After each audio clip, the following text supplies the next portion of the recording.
Happy Monday, everyone, and welcome back to your daily crypto and finance roundup. Let's jump right into what's been an absolutely wild past 24 hours because Bitcoin just hit $115,700.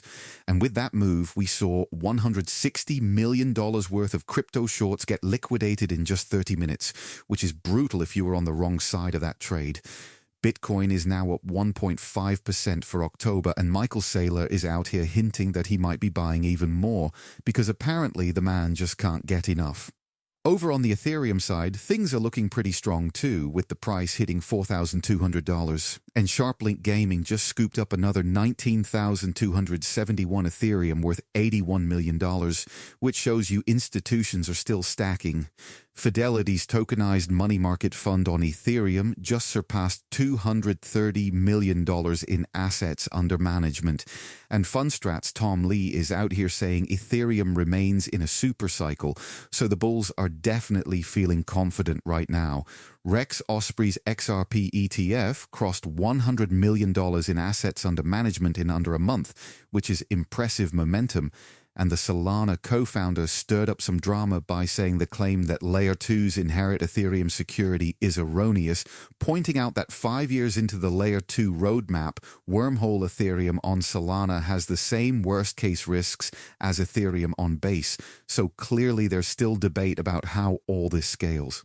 Kalshi hit $254.9 million in 24-hour volume, which actually surpassed Pump Fun, and Zelle announced they're going to allow crypto stablecoins for international transactions, which could be a big deal for mainstream adoption. Bullish price hit a new all-time high and surpassed 12 million in market cap, so congrats to anyone who got in early on that one. Now let's talk macro, because there's a lot happening on the global stage.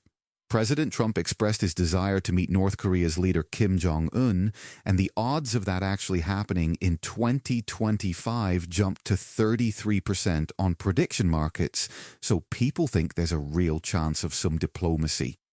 The big news, though, is that the US and China apparently reached a preliminary agreement on key issues following trade talks, with Treasury Secretary Scott Bessent saying China is ready to make a deal that would remove the 100% tariff, which would be massive for global markets. That said, Bessent also warned that the government shutdown is starting to eat into the muscle of the US economy, so there's still plenty to worry about domestically. The US is set to sign a critical minerals deal with Malaysia, which is important for supply chains, and SoftBank just approved the remaining $22.5 billion of their OpenAI investment, so AI continues to attract insane amounts of capital. Russia cut rates for the fourth straight meeting, dropping 50 basis points to 16.5%, and foreign central banks now own more gold than US Treasuries for the first time in almost 30 years, which tells you confidence in US debt isn't what it used to be. The Economist even published a piece saying China is winning the trade war and breathing more easily than America, which is a pretty stark assessment. On the consumer side, price increases over the last 5 years have been rough, with auto insurance up 64.8% and eggs up 158%. So inflation has definitely hit people's wallets hard. And in some fun tech news, Apple is apparently in talks with Elon Musk's SpaceX to integrate Starlink into future phones, starting with the iPhone 18 Pro in 2026, which would be pretty incredible if it happens.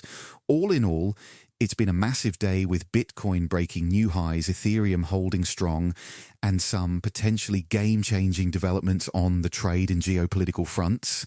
That's it for today's roundup. Thanks so much for tuning in, and I'll catch you tomorrow with another update, so make sure to follow along and stay informed.